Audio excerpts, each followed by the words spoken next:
Hi, എല്ലാവർക്കും പുതിയൊരു വീഡിയോയിലേക്ക് സ്വാഗതം. ഇന്നത്തെ ദിവസത്തിൻ്റെ പ്രത്യേകത അറിയാലോ. ഇന്ന് രണ്ട് പ്രത്യേകതകളാണുള്ളത്.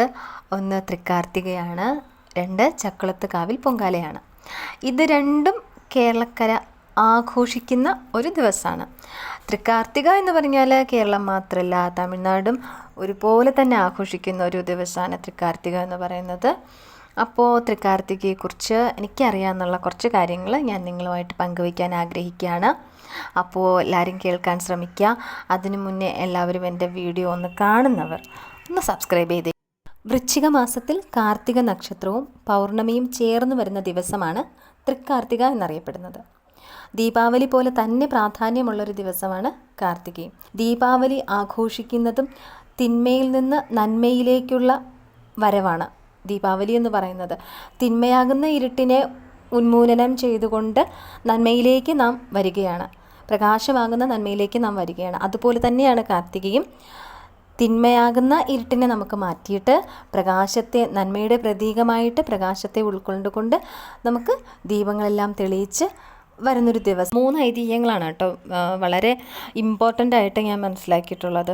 ഒന്നെന്ന് വെച്ചാൽ വൃശ്ചിക മാസത്തിലെ കാർത്തികയും പൗർണമിയും ചേർന്ന് വരുന്ന തൃക്കാർത്തിക ദിവസമാണ് ദുർഗാ ഭഗവതിയുടെ ജന്മദിനം എന്ന് കരുതപ്പെടുന്നു. ദുർഗാദേവിയുടെ അവതാരം ഈ ഒരു ദിവസമാണെന്ന് കരുതപ്പെടുന്നു. അതുകൊണ്ടാണ് ഈ ഒരു തൃക്കാർത്തിക ദിവസത്തിന് ഇത്രയും പ്രാധാന്യം അർഹിക്കുന്നത്. ആ ഒരു ദീപങ്ങൾ തെളിയിച്ചുകൊണ്ട് ആഘോഷമാക്കുന്നത് ഈ ഒരു ജന്മ നക്ഷത്ര ദിവസം എന്ന് കരുതപ്പെടുന്നു കൊണ്ടാണ് എന്ന് ഒരു ഐതിഹ്യം പറയുന്നുണ്ട്.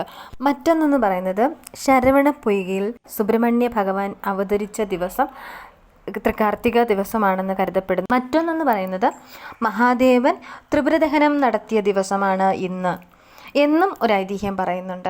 അപ്പോൾ ഈ ഒരു 3 ഐതിഹ്യങ്ങളെക്കുറിച്ചാണ് ഞാൻ മനസ്സിലാക്കിയിട്ടുള്ളത്. ഞാനതിവിടെ ചുരുക്കിയാണ് പറയുന്നത്. അപ്പോൾ തൃക്കാർത്തിക ദിവസം വിളക്ക് തെളിച്ചാൽ അത് സന്തോഷവും സമാധാനവും സമ്പൽ സമൃദ്ധിയും ഐശ്വര്യവും ഉണ്ടാകുമെന്നാണ് വിശ്വാസം. അതായത് കാർത്തിക ദിവസം പൂജാ റൂമിൽ നമ്മൾ എല്ലാ ദിവസവും കത്തിക്കുന്നുണ്ടാവും. അങ്ങനെ പോരാതെ കാർത്തിക ദിവസം വീട്ടിനു ചുറ്റും ദീപങ്ങൾ തെളിയിക്കുന്നത് ഐശ്വര്യത്തിൻ്റെ പ്രതീകമായിട്ടാണ് കാണുന്നത്. നമ്മൾ ചെയ്യേണ്ട ഒരു സംഖ്യ എന്ന് പറയുന്നത് 108 വിളക്കെങ്കിലും നമ്മൾ തെളിയിക്കാനായിട്ട് മാക്സിമം നമ്മൾ ശ്രമിക്കുക. ഇല്ലെങ്കിൽ ഓക്കെ, എന്നാലും മാക്സിമം സാധിക്കും എന്നുണ്ടെങ്കിൽ 108 വിളക്ക് തെളിയിക്കാനായിട്ട് ശ്രമിക്കുക കേട്ടോ. പിന്നെ ഇന്നത്തെ ദിവസം പ്രത്യേകിച്ച് നോൺ വെജ് ഒന്നും കഴിക്കാതിരിക്കാൻ ശ്രമിക്കുക.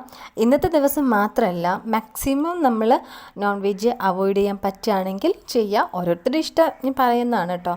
അപ്പോൾ ഇന്നത്തെ ദിവസം വിളക്ക് കത്തിക്കുന്നുണ്ടെങ്കിൽ മാക്സിമം നിങ്ങൾ ഇതൊന്ന് അവോയ്ഡ് ചെയ്യുക കേട്ടോ.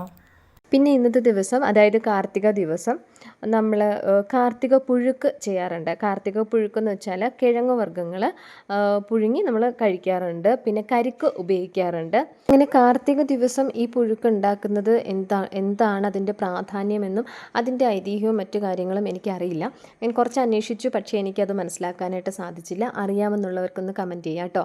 തെറ്റുകുറ്റങ്ങളുണ്ടെങ്കിൽ ക്ഷമിക്കുക. ഇത്രയേ ഉള്ളൂ. അടുത്ത വീഡിയോ കാണാം. Okay, bye, Tata.